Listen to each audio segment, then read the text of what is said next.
So, in addition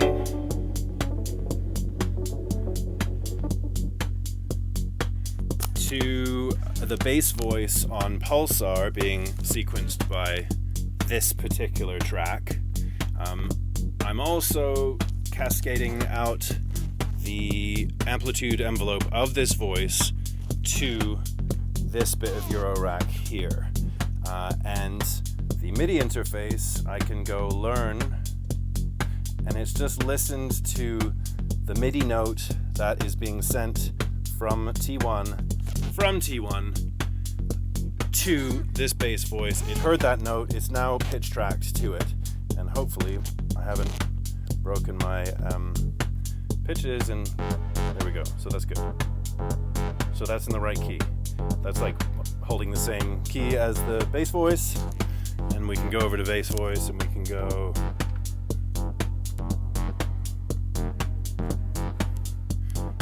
put a simple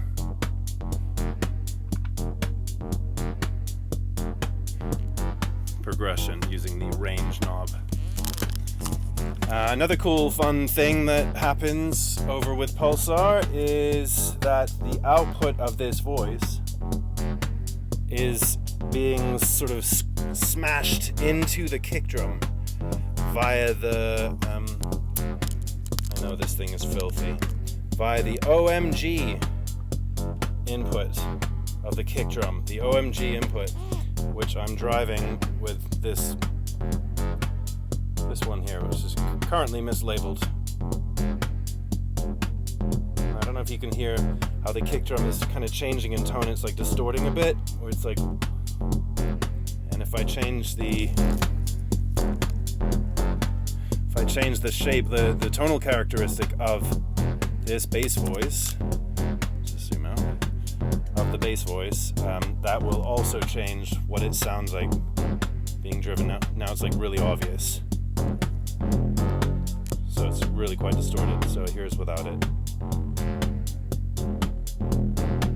So by doing this, it like squashes together the kick and the bass and makes a very like compelling unified sound. And then we're also layering CSL through this chain. I'm using planar to filter sweep. I've also got some multing here. Okay, this is probably going to sound a bit screechy, but I can change the assignment of which of the outputs of CSL are going to left and right inputs of the filter, basically. So if we assign this one and that one to, so we say left and right, which is where these are going, now we're hearing the wave folder. So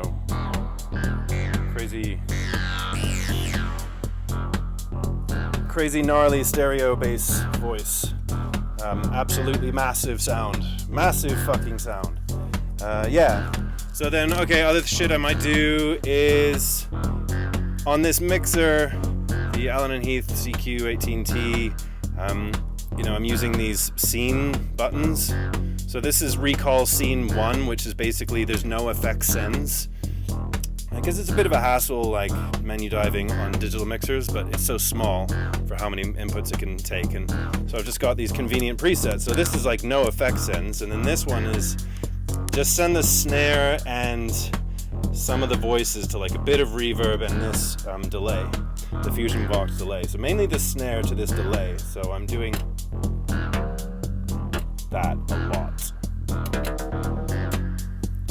It's the coolest thing. And so yeah, the mod level, if you turn mod down, then you're gonna get the same tone.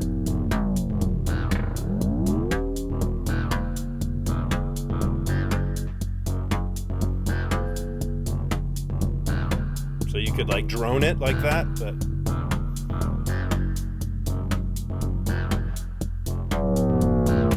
so yeah, love doing that. Cheap trick. Cheap fucking trick. Yeah, so I could bring these stabs back in, see what happens, or half of them.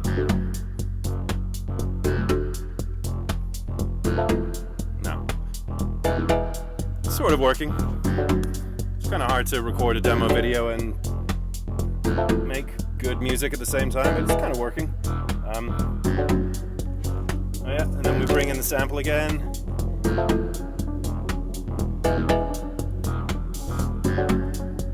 Yeah.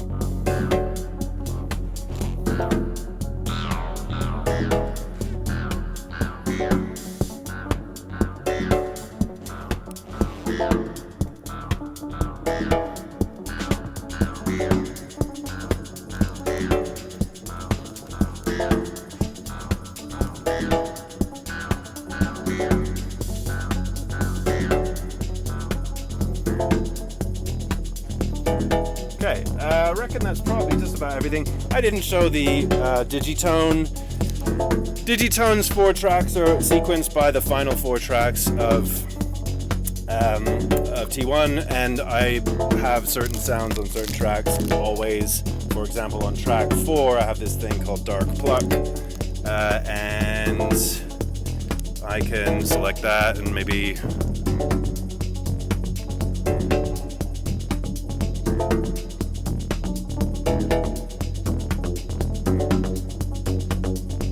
I can hear it's in the right key, but it's an octave too high.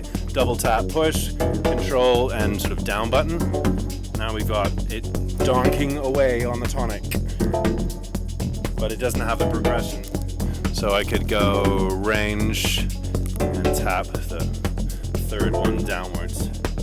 And I know it's doing the same thing as what the space voice was doing.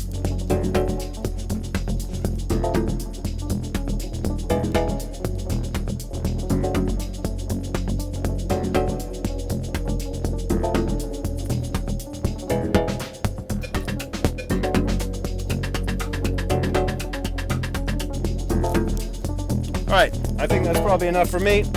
Hope you enjoyed these demos. Hit me up with any questions, happy to talk. Hope you're doing well.